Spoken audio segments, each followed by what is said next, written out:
29 August 1976 সকাল 10:10 মারা গেলেন বিদ্রোহী কবি কাজী নজরুল ইসলাম। তার মৃত্যুতে দেশ জুড়ে শোকের ছায়া নেমে আসে।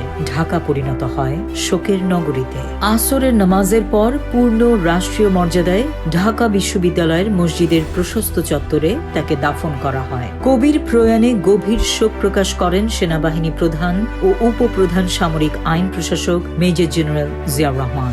এক শোকবাণীতে তিনি বলেন, এই মহান কবির মৃত্যুতে বাংলা সাহিত্য এক অসাধারণ প্রতিভাকে হারালো। তিনি বলেন, বিদ্রোহী কবি নজরুল ছিলেন মানবতা ও সাম্যের কবি। তার লেখা সবসময় ছিল নির্যাতন ও অবিচারের বিরুদ্ধে সোচ্চার। জিয়া বলেন, কবির ক্ষুরোধার লেখনী বহুকাল ধরে নীরব হয়ে থাকলেও তার উপস্থিতিটুকুই তার মহান সার্বজনীন বাণীসমূহের মধ্য দিয়ে আমাদের অনুপ্রাণিত ও আলোড়িত করেছে। তিনি বলেন, বিদ্রোহী কবি তার কবিতা, গান, গজল ও অন্যান্য সৃজনশীল সাহিত্যকর্মের মধ্য দিয়ে অমর হয়ে থাকবেন। জিয়া বলেন, মুক্তিযুদ্ধের সময় কবির কবিতা ও গান জনগণ ও মুক্তিযোদ্ধাদের অনুপ্রেরণা জুগিয়েছে। সেনাবাহিনীর স্টাফ প্রধান বলেন, কবির লেখা চল চল চল কবিতাটিকে ইস্ট বেঙ্গল রেজিমেন্টের রেজিমেন্টাল সঙ্গীত হিসেবে গ্রহণ করা হয়েছে। আমি তার বিদেহী আত্মার শান্তি কামনা করি।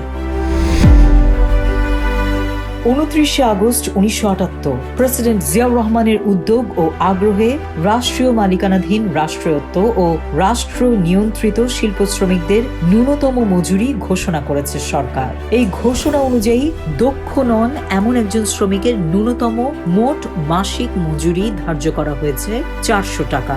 1977 সালের 1 জুলাই থেকে মজুরির এই নতুন হার কার্যকর হবে। মজুরির এই নতুন হার কার্যকর করার জন্য সরকারকে বছরে অতিরিক্ত 50 কোটি টাকা ব্যয় করতে হবে।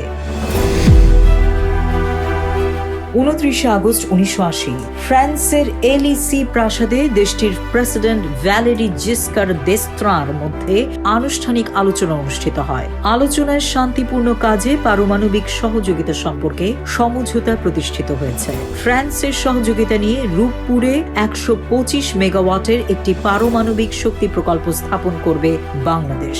আলোচনায় দুই দেশের মধ্যে অর্থনৈতিক সহযোগিতার ক্ষেত্র সম্প্রসারণের পরিকল্পনাও ফলপ্রসূ হয়েছে।